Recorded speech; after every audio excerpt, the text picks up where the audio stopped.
Your next comedian is originally from Alabama. Please make a lot of noise for Matt House.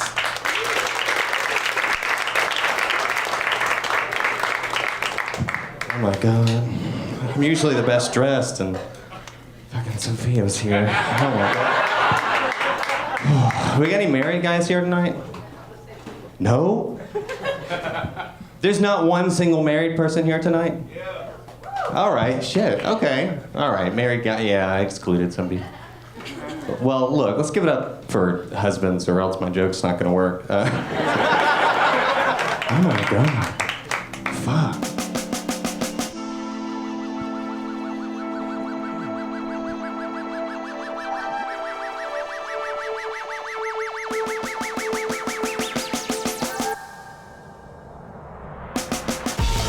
Welcome, everybody, to the Flying Squid podcast. I'm your host, Owen Hunt. With me today is comedian Matt House. He's one of our featured comics at Crackin' Jokes. That's January 26th at Creature Comforts Brewing Company. Mark your calendars. We also have improv every single Monday, as well as an open mic that we're hosting at Hindershots on the 21st. Check out FlyingSquidComedy.com to see all our offerings. And hey, enjoy the show. And welcome to the Flying Squid podcast, brought to you by the Flying Squid, which is a comedy collective here in Athens, Georgia. We're working on getting a building going and all of that stuff. Today I'm joined with Matt House, comedian Matt House. How are you? I'm doing great. Do you like it when people put the name comedian in front of their names, or do you find that annoying? I'm indifferent. Yeah, okay, fair enough. Well, that's a very safe answer. Oh, yeah. Well, welcome to the show. We're going to be playing Squidagories and getting to know you a little bit. Tell us a little bit about yourself. How'd you find yourself in Athens? Okay, so I work from home, and I'm polyamorous. You know what that means? Yeah, okay. Polyamorous. All right. You might want to explain it to our listeners. They're not the brightest. So so swinging. You've probably heard of swinging. Swinging is something straight people do, and it's where you have one couple, another couple, and you swap partners. Yeah. That's swinging. Okay. Polyamory is not swinging. Okay. Polyamory is dating multiple people. Okay. Having romantic relationships or sexual relationships, whatever. Sure. With multiple people. Okay. So I lived in Gainesville, Georgia for about 2 years. It sucked. And my metamor, okay, so that is your partner's partner. You don't wanna, you get tired of saying partner's partner. It's kind of like a sweet mate or something. Sure. I mean, I literally live with him. No, that's great. Yeah. So we three lived together. Awesome. And he got a job at UGA about 8 months ago. Cool. And Gainesville sucks. Yeah. So we moved here. I do not blame you. I love Athens. It's a great little town, and we're happy to have you. Thank you. Yeah. It's been great so far. I've been here since about September. Okay. Done some comedy. Yeah. Doing comedy, that's exciting. Like I said, we're happy to have you and constantly trying to expand the scene and work with people and find funny stuff and laugh and all that good stuff. So thanks for popping by, playing a little bit, and then we'll maybe talk about comedy as well. But we want to get to know you a little bit, so we're going to play Squidagories, which is our game that has nothing to do with Scatagories. It's nothing like that at all. It's a lot to do with squids. Total parody of a parody. So, once you knock off a knockoff, then you can't be anywhere near the original anymore. But that's awesome. Yeah, Gainesville, I'd agree with you. I've been there a few times. Yeah, the rent's high, and but it's not fun. There's nothing good about being there. Fun to do. And it costs a lot to be there. Yeah, that doesn't make any sense because it's cheap here. I mean, it is dirt cheap. That is the one thing about Athens that I absolutely do love. If you work from home, it's a dream. Oh yeah, it's great. It's great. Yeah. Yeah, we live like out. It's like almost country. It's like 10 minutes from not country. So it's like if you want to like play country. Yeah, it's great. Oh, totally. Yeah, 15 minutes and you're in the country. Right. Or there's bars and restaurants and galore downtown. Yeah, I only have to go 20 minutes to do comedy. When I lived in Gainesville, I had to go at least an hour. Yep. At least an hour. Yep. To do a fucking open mic on a weeknight. I know. And it's going to be the worst open mic ever. Yeah. There'll be 6 people there, and they're all rooting against you. Yeah. The comedy scene in Atlanta is pretty wrecked. It's rough. It's rough. It's rough. And being, one, being new to it, but also being like very often like being the only person there that wasn't straight. It's like, I don't know. Like, I've done a couple of the open mics at Laughing Skull. Yeah. And there was this one that I did where I just had like 4 straight dudes just like cross-armed all on one row to sit next to each other. And they just, nothing that I said could have been funny. And, but, you know, that's just some people. Most people just, you know, don't give a shit. That's true. Laughing Skull, man, it depends on the night, but for the most part, it's a great room. I've played some great shows there. Like I've really liked the crowds there. Yeah, Other but than every those 4 once in a straight while you dudes. get just a dud of a crowd. The last time I performed, I'm not going to blame the crowd because I ate shit. Personally, I ate shit. You know, I did a set that it was not for that crowd, and I stuck to it and did it anyway, even though I knew against my better judgment that it wasn't for them. If sometimes you make your mind up. Yeah, and it was too late. I'd already committed, so I ate it pretty hard. The biggest laugh I got was when I was like, so let's talk about guns. You know, you guys are loving me, you know? And then they loved that, but then I proceeded to bomb for, you know, another minute and a half before I got off the stage. But I do typically like that room. Yeah, and I learned a lot doing comedy there because it was something that even though I was in Gainesville, I could book it. And it was, Yep. you know, I wouldn't have to worry about, you know, I just had to Are be you there. going to at get the time. on? Yeah, Right. yeah. Totally. And Do you know the host? Yeah. All that shit. And I Yeah. I grew a lot. You know, I had a lot of first-time experiences there. Like I was second in like 15 people, and I had never gone on that early before. Oh, that's great. When I got out there, like there was something about the way the crowd. It was like they just sat down Uh-huh. and they weren't warmed up. They to weren't laugh. ready yet. Yeah, and I was just like, wow, I didn't know that was a thing. I just thought that if I went out there and just did it this, I don't know. It was just something. I was like, oh, and now I can kind of take that into my calculus or whatnot. I don't know. No, that's fair. No, like there's so many elements and variables in comedy. It's crazy.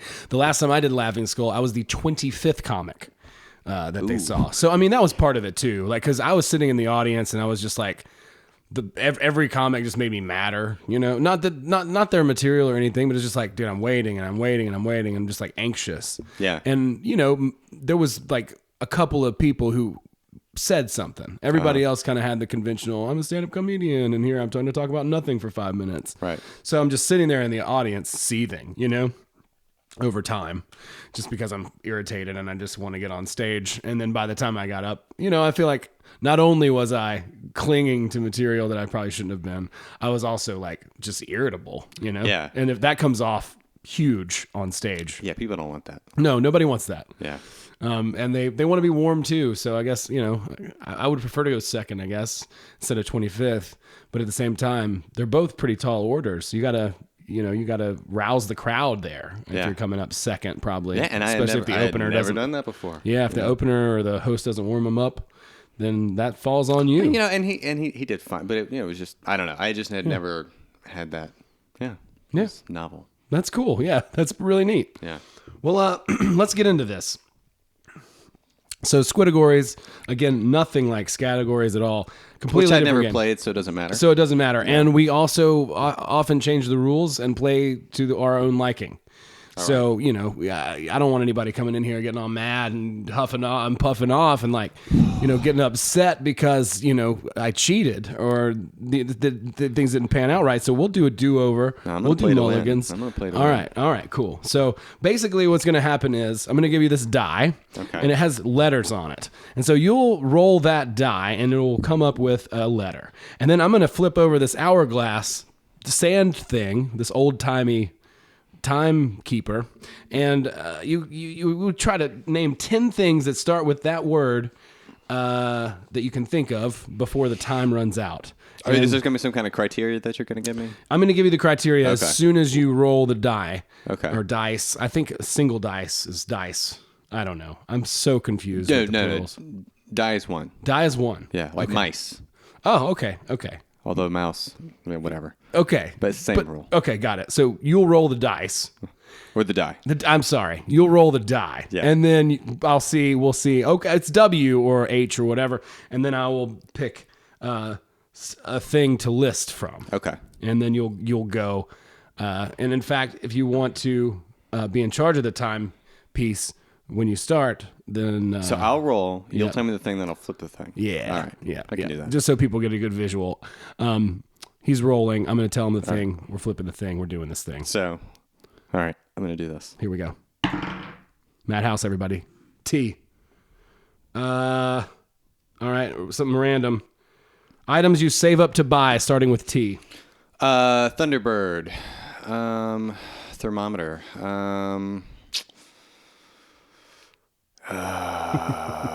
Save up to buy a thermometer. I love it. Yeah.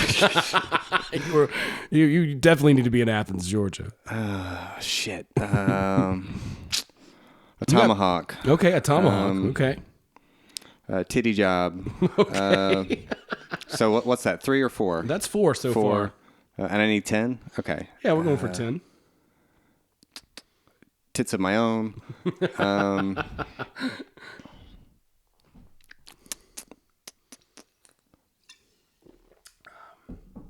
Trip to a place? Yeah. Yeah, that's great. I can't use thee, can I? No. I'm gonna say yes. I'm gonna allow it. What about tacos? Can I throw tacos at you? Like a really nice A fucking really good taco. taco. Taco, very nice. Yes. Like, yeah. Am I 8 or am I 7? Fancy taco. I think you're at 8. Okay. Yeah. A Tesla. A Tesla. Yeah, that's that one yeah, already. that's great. A tombstone. A tombstone. Oh, Pizza. See that? Yeah, pizza. Of course. Yeah, that's a good thing to save up for. You can keep it in the freezer, long lasting. Absolutely. Yeah, it's just good, proper prior planning to, to keep a pizza around. Everybody loves that. Absolutely. So, okay, so you want me to roll again? Yeah, let's do one more, Plenty of time on the clock. dude. Yeah, you crushed that. Yeah, I crushed it. M. Okay, give me 10 reasons to procrastinate, starting with the word M. Murder. I agree. Moist vagina. No, I don't know. That for me, that might be the opposite. It's time to act. Well, it depends on what you have to do. Like if you have to do something that's not That's true. I might procrastinate. has nothing to do something with a else. moist vagina. Right. What was the criteria again? Something procrastinate? A reason to procrastinate? Yeah, 10 reasons to procrastinate. 10 reasons to procrastinate. Okay, then I got 2. Munchies. Oh yeah.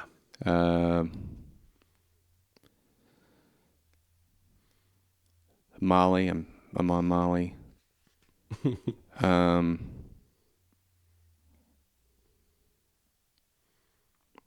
reasons to procrastinate. Murder was good. Murder was good. I'm revisiting that. I opened with a good one. Yeah, that was I'm floundering on 5. I'll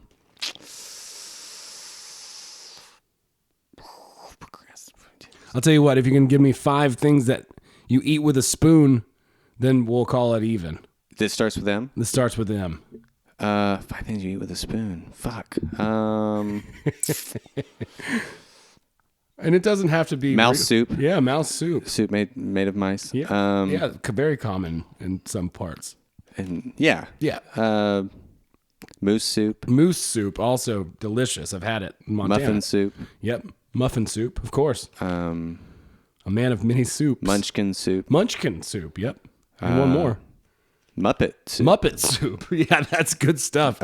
Yeah, dude. I like soup. I love soup too, and I love the Muppets. You know, it's always sad when you eat Muppet soup. You know, it's just...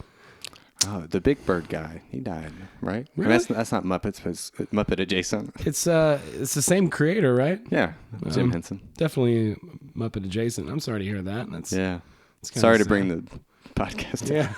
Yeah. Yeah. Sorry, everybody out there. And who knows when, well, I guess Big Bird. I don't want to break the illusion. Big Bird will live on forever, but the guy who played Big Bird, or something like that. Rest I don't in know. peace. I keep seeing pictures of Big Bird and someone's dead. you know, the on original Facebook. voice from Mickey Mouse, he died a long time ago. Mickey Mouse still goes on. That's right. It's a tulpa. Fuck that guy. Yeah, it's okay. you know, He was maybe racist. if any of the kids, We don't know. But it's the past. Like, I would bet money that he was, you know? Yeah, that's true. I mean, the odds are definitely better the further in the past you go. Absolutely. Or I think it is. My money's on racist. Yeah, I think he's probably pretty racist. So fuck him. Yeah, fuck that guy. You know what? And maybe even we don't know about the Big Bird guy. We don't know Jury's still anything. out on that. You know what? I'm not gonna knock on the Big Bird guy. I'm sure he wasn't racist. Okay, well now I'm the asshole who said he was solo. You're taking it back. No takesies backsies, Matt. Come on. I went out on a limb for you. All right. This guy's a racist. He was racist. Yeah, over his racist he dead still body. is. Yeah. That's how racist he was. Dead and racist at the same time. The racist fire in his heart is still burning, even though everything else is extinguished. Yes. As his fingernails continue to grow underneath the ground. Yeah, your So fingernails does keep his growing, your racism. hair, and you keep that hate. Continues to fester. That's why it's so hard to get rid of. That's right, You know, dude. it just keeps going. These motherfuckers, man. It just doesn't stop. Yeah. You want to do one more of these? Yeah. All right, let's do one more of these and spin that dice. Spin the dice. God damn it. H, baby. H things that you will find in a dorm room, starting with H. Hookers. These kids are getting Hotel pieces of Monopoly. Oh, okay. Hose. Garden hose. Yep. Hanes underwear. Hanes underwear for sure. Sticky Hanes underwear. If we're talking about Hogwarts, it could be a Horcrux Okay. for all you Harry Potter fans Yep. out there. I've never seen any of the movies. I'm ashamed. Oh, after this game, let me tell you what a Horcrux is. Okay. I like that you said that you haven't seen any of the movies. You didn't say you haven't read any of the I haven't books. read any of the books I haven't either. seen any of those movies. I haven't seen any of the I Harry would Potter. definitely crack in via film first if I was going to get Man, into Harry ugh. Potter. HP. I'm very not well seen. I've not seen those movies. Okay, so Horcrux, Hamburger Helper. Hamburger Helper is very accurate. I said Hanes underwear.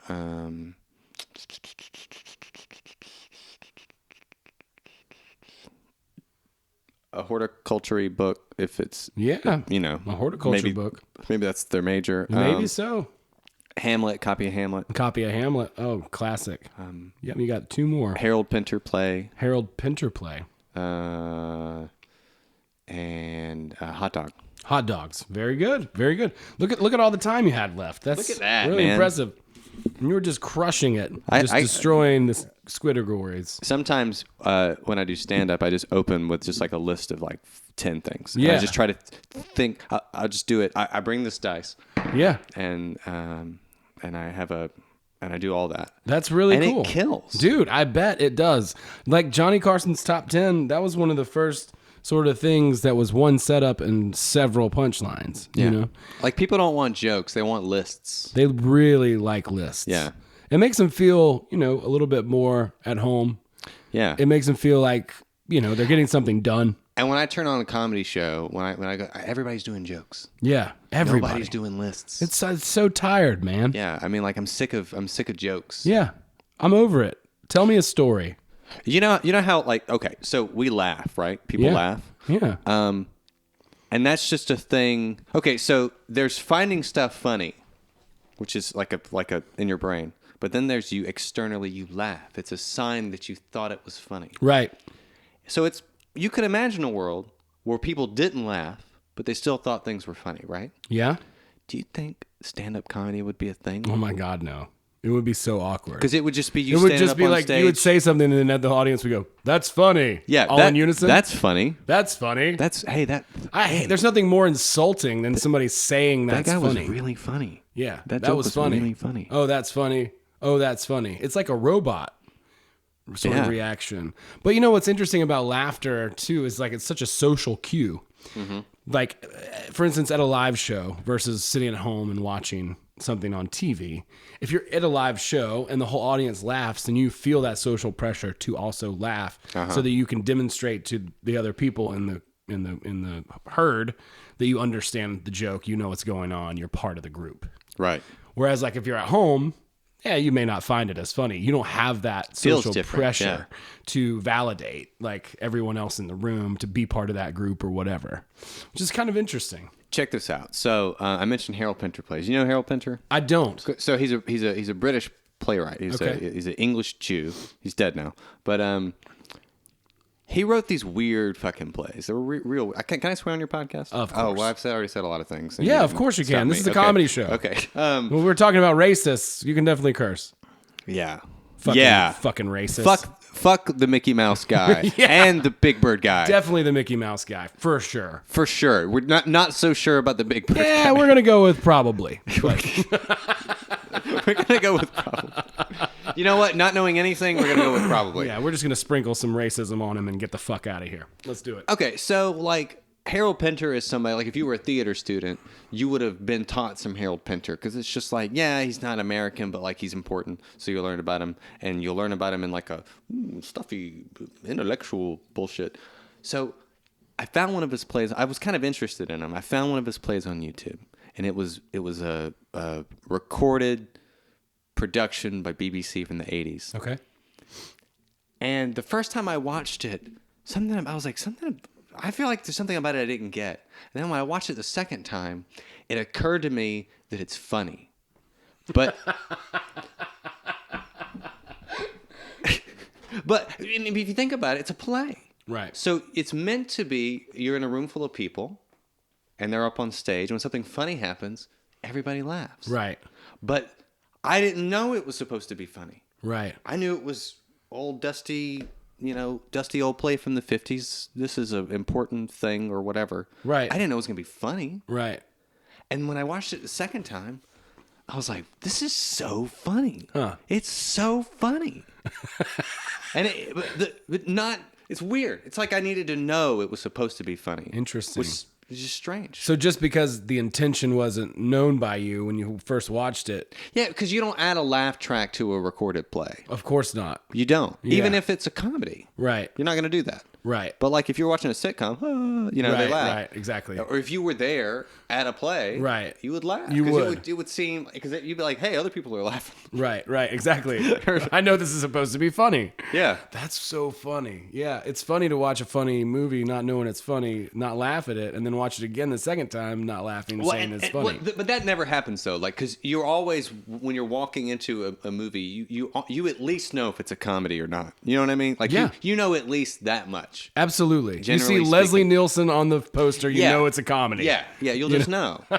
Jim Carrey but I making didn't- a weird face. But I didn't know this about Harold Pinter. That's so funny. Yeah, he has some really funny Pardon me for not laughing and just saying stuff. that Yeah, it's I felt funny. guilty. Right. I felt bad. Yeah. That's interesting. Well, what's the name of the play? Do you remember? The Birthday Party. The Birthday Party. Yeah. So check this out. If you go on YouTube, and hopefully it'll be on there forever, but it's not copyrighted up there. There's two versions you'll find on YouTube. Okay. There's one from the 60s. Don't watch it. It's Okay. terrible. Okay. It's awful. Okay. And there's one from the 80s. It's from like 86. And it's in 4 parts. It's like broken up into pieces. Okay. And Harold Pinter, the guy who wrote it, is in it. And he's a phenomenal actor. He's so good. That's awesome. And like it's got Mrs. Weasley from the Harry Potter movies, which you haven't seen, and she's like young and she's like real hot. Like I would so bone Mrs. Weasley, and I didn't ever think that I would feel that way. Well, with a name like Mrs. Weasley, it just doesn't sound appealing. Yeah, her name's Lulu in this, so much sexier. That's way Yeah. cuter. Yeah, You know, but she has like this like one of those gross Cockney accents, so Oh, it's like, God. but All like, right, all right, yeah, but I'm kind of a sucker for it. I was just like, ooh, man, like. That's funny. It's a little much for me. I don't mind a British accent, but the twins G. It's not the pretty one. Yeah. Yeah, that's definitely not the pretty one. It's Yeah. like, all right, and here we go, rolling y'all. Yeah. It's like, whoa. You're just kind of like groaning. But definitely check it out. Okay. Birthday Party. The Birthday Party by Harold Pinter. Harold Pinter. Yeah. That's cool. Well, that's Very a funny. hot tip right there, everybody. You want to go check that out. Yeah, I'm real timely with like the The random. yeah. This is fresh off. I mean, the guy's been dead for 10 years. You guys ought to get around to checking out his stuff. It's about time, and it sounds like he might be, like a really good really good writer potentially. Very good writer. So yeah, I'll definitely check that out. Any other hot tips on the comedy front from decades ago? From decades ago? I just found out Paul F. Tompkins does stand-up in the past couple of months. Oh, yeah. And I love Paul F. Tompkins me too. only from Comedy Bang Bang. Yeah. And I don't know, like very often I live in a bit of a sheltered world. Sure. Some comedians that come on there, I only know them because they're on that show. Yeah. And then I was just like, I wonder if he does stand-up. And I just went on my iTunes and I was, holy shit. And He's probably got 10 specials or something. Well, yeah, he's got like 3 or 4 albums up on there. Yeah, that sounds about Very right. I funny. love Paul F. Tompkins from Mr. Show. Yeah. And Scott with Bob and big, David. I'm a big Scott Aukerman. Ooh, man, big. Yeah, means a lot to me. I love all that stuff, all the '90s stuff, that Mr. Show, and then the reboot of it with Bob and David that's on Netflix now. I didn't watch any of that. It's good. But I should check it out. It's good. If you liked Mr. Show, then you will love it. It's Did you see the fantastic. Between Two Ferns movie? I did. I just watched it the other day. It was awesome. It was great. Yeah. Yeah. Oh, I loved that. Yeah, it was great. So comedy wise, just to chat a minute, we got a few minutes left. Is there anything that you particularly want to, talk about or anything on stage as far as comedy goes? How do you view comedy? And what are you trying to put across? Is there anything other than just being funny? No. Or just, I mean, my favorite comics, or even comics that I really like and what I think are their best moments are really like just people who are like unpretentiously committed to making people laugh. Gotcha. Like, I didn't grow up watching Norm Macdonald's stand up, but I saw him on SNL and I thought he was great. Yeah. And and just him as like a film actor, but he has this show on Netflix, it's kind of like a talk show, and then I went and watched him as stand up and I was just like, man, I love, and I'm a little more liberal minded and, a little like, I don't want to make jokes that hurt anybody's feelings or anything like that.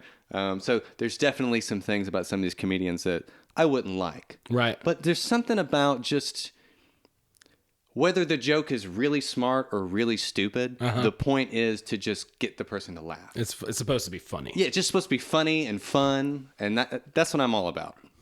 That's what I'm all about. I dig that. I think that's great. I love the harmlessness of comedy. I like innocent comedy that doesn't provoke. I also like provocative comedy too. That's just my tastes are all over the place. But I loved Ellen's special and I love Dave Chappelle's. It's like that's just and he got a lot of shit for some of his jokes, and some of those jokes I didn't like. yeah. But I'll say that the weird thing about it is I feel like, here's me giving my opinion on Dave Chappelle. A lot of those jokes that he got in trouble for are not the kinds of jokes that made me love Dave Chappelle in the first place. So I don't really even, because I've only seen his specials. It's not like I ever saw him perform live. Right. So I don't really know what the big body of his act was, just like the stuff that he decided to do for his specials. But like, if you think about like the Chappelle bits that you remember the most, it's like those balls are as smooth as egg. Just stupid jokes like that. Still, me and my friends still quote a that lot of the stuff. race stuff. Like the very first Dave Chappelle show. With the black white supremacists is the first sketch off the rip. The very first and it is sketch. ballsy as fuck, Yeah. and it's subversive and it's awesome. Yeah. And as far as that made me fall in love with Dave Chappelle, and I even liked him before that. But when his show came out, me and all my friends, we would all get together and watch it live on TV. I was like 15. Yeah, well, we were all watching it. I was in college, so I was probably like 19 or 20.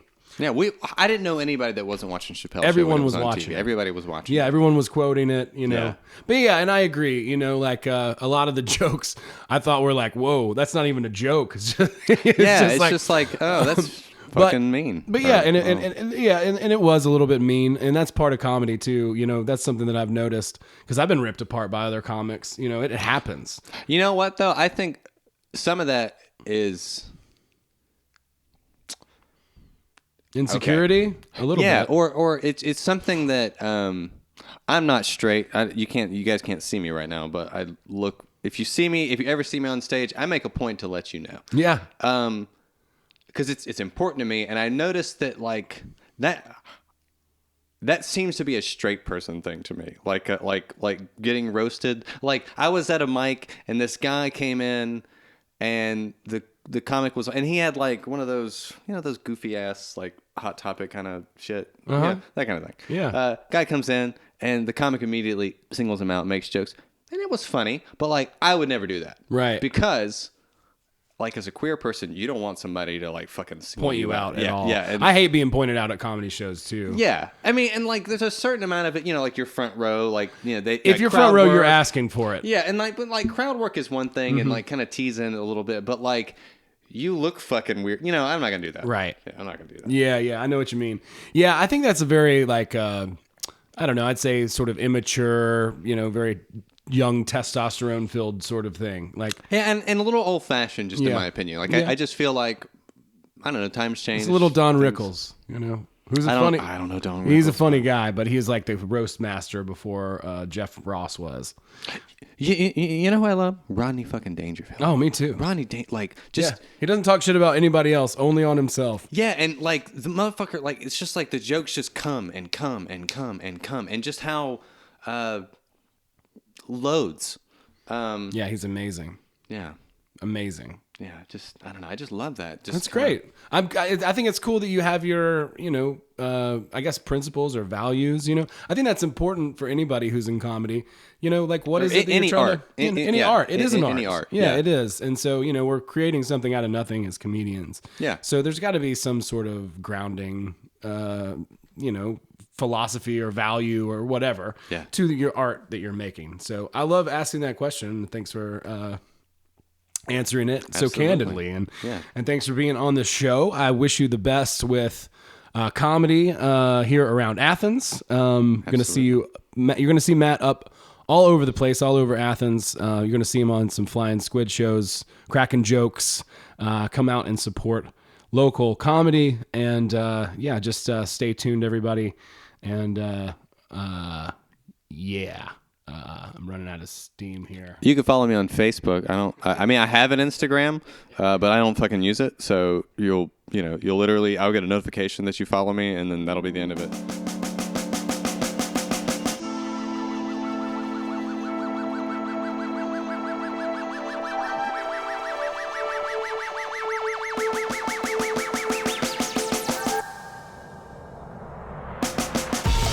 And that is the end of it.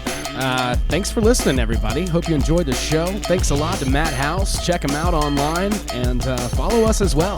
FlyingSquidComedy.com. We got tons of stuff going on. Stand-up workshops.